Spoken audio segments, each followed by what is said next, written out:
मित्रांनो नमस्कार, जय श्रीराम.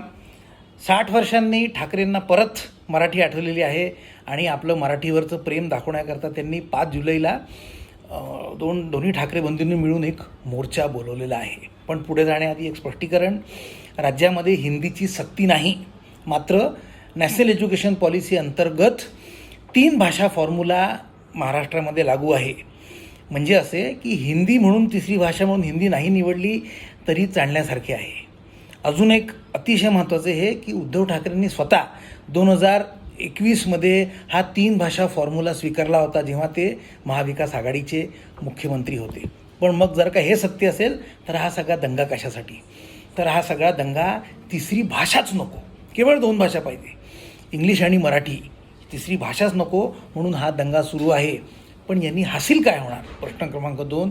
तर यामुळे हिंदी भाषिक विद्यार्थ्यांची प्रगती रोखता येईल असे ठाकरे बंधूंना वाटते, किंवा त्यांची जी भोळी भाबडी मराठी जनता आहे त्यांना ते उल्लू बनवू इच्छितात. त्यांना हे त्यांच्यासमोर असं ते पिक्चर तयार करतात आहे की यामुळे हिंदी भाषिक विद्यार्थ्यांची प्रगती आम्ही रोखू.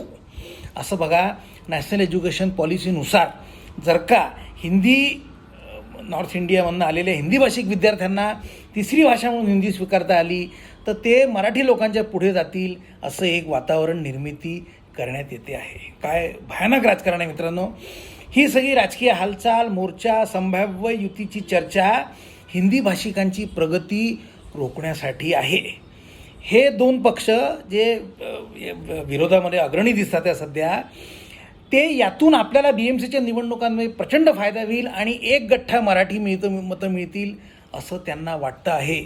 लक्षात घ्या, हा मराठीचा खेळ ठाकरे पहिल्यांदा करत नाही आहेत. 6 दशकं मागे 1966मध्ये सुद्धा शिवसेना ही मराठी माणसाचा पक्ष म्हणून पुढे आली होती आणि त्यावेळेला तमिळ तेलुगू लोक आपल्या नोकऱ्या घेतात म्हणून उठाव लुंगी बजाव पुंगी असं एक अतिशय बिभत्स स्लोगनसुद्धा तयार करण्यात आलं होतं.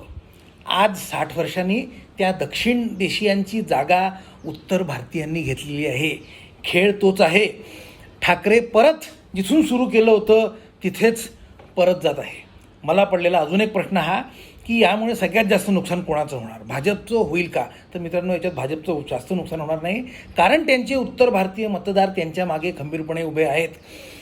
एकूण एवढ्यात दिलेल्या राज ठाकरे आणि अर्थात उद्धव ठाकरेसुद्धा राज ठाकरेंच्या वक्तव्यावरून ते मराठी मुस्लिमांची मतं टार्गेट करत आहेत असं एकूण दिसतं आहे. त्यामुळे राष्ट्रवादी आणि काँग्रेस यांचं सगळ्यात मोठं नुकसान होईल असे दिसते. हा विषय विस्तृत आहे, त्यामुळे याच्यावर एक मोठा व्हिडिओची गरज आहे. तो लवकरच करायला वेळ मिळेल असं वाटते. जय हिंद, जय